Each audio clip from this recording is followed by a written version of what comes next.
आज यति दिन राम्रो छैन र राम्रो देखिएन नत्र कति राम्रो देखिन्थ्यो हेर्नुहोस् यतापट्टि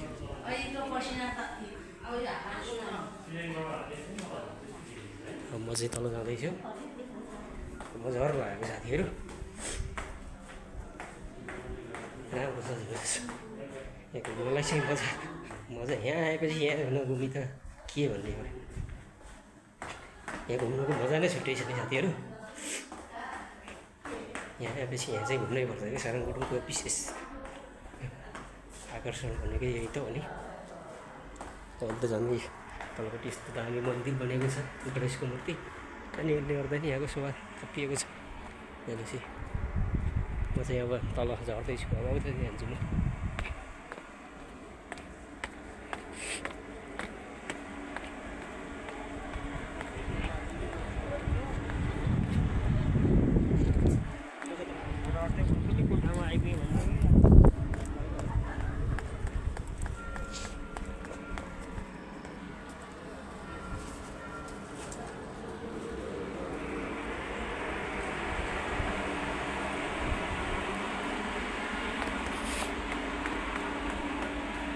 झरिसकेको छु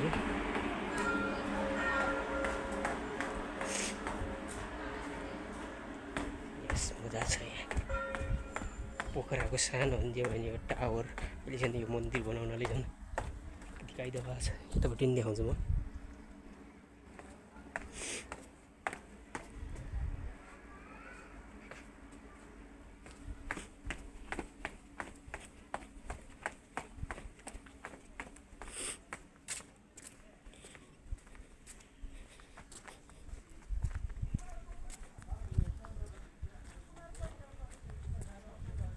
म चाहिँ अब झर्नु भएको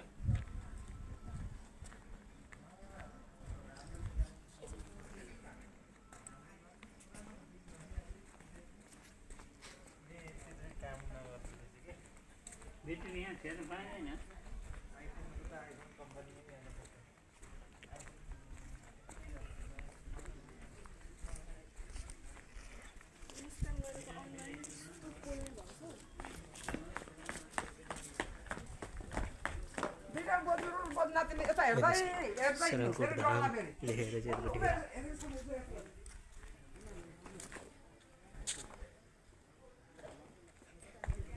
अब म झरिसकेँ हो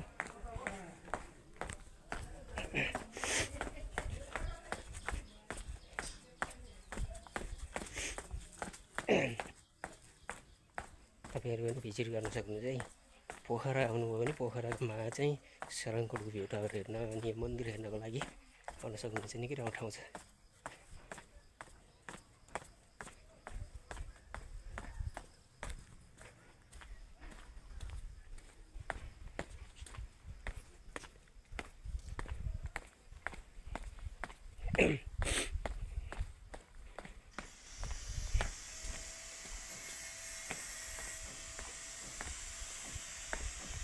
पर्यटकीय क्षेत्रमध्येको एकदम राम्रो ठाउँ हो यो है त स्वर्गमै छ नि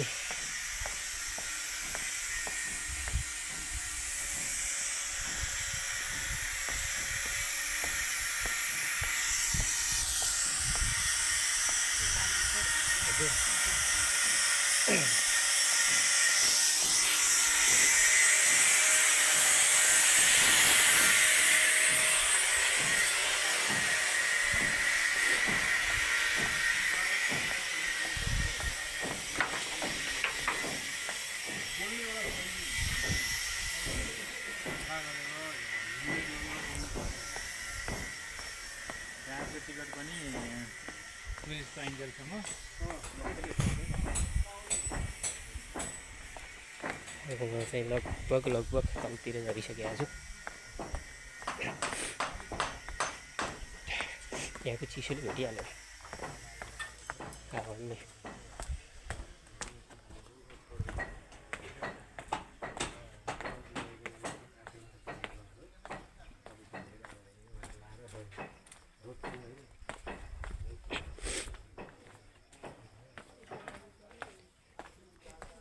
तपाईँहरू कहाँ छ भन्नु होला यति बेला सरङकोट को भ्यू टावरतिरबाट झर्दैछु। माथि मन्दिर पनि छ, निकै राम्रो मन्दिर बनेको छ अहिले चाहिँ।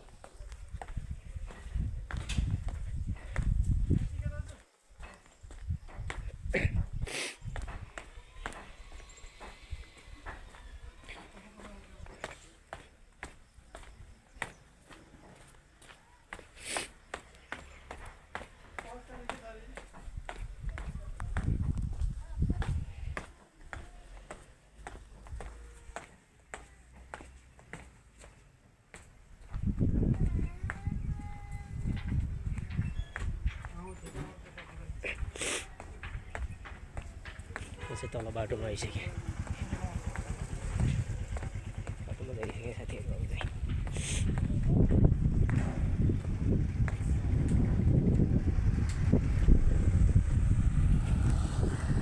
अब गइसकेँ। राम्रो छ नि सारङको टोयलेट त। त्यसै यहाँ वर्षेनी टुरिस्टहरू आउने गर्छन् साथीहरू। राम्रो छ त टुरिस्टहरू आउँछन्।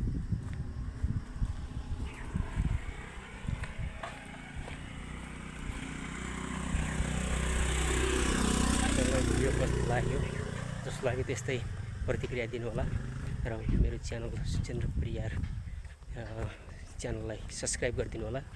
सुचेन्द्र परियार टाइप गर्दाखेरि तल कान्छा सुचेन्द्र परियार, कान्छा सुचेन्द्र अफिसियल हो है, एचडी कान्छा सुचेन्द्र छ नाम चाहिँ। अब त्यो च्यानल पनि सब्सक्राइब गर्नु होला, त्यो पनि मेरै हो। र फेसबुकमा पनि फलो गर्नु, फेसबुक रिलमा, टिकटकमा, इन्स्टामा फलो गर्न सक्नुहुन्छ मलाई है साथीहरू।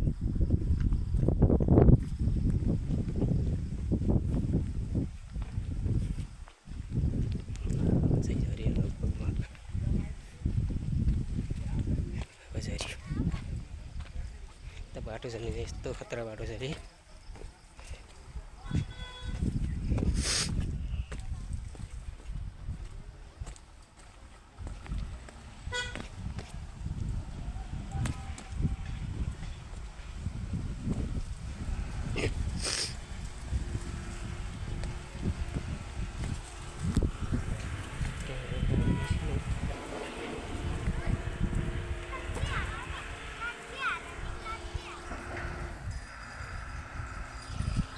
साथीहरू आजलाई भिडियो म यतिमै अन्त्य गरिदिन्छु।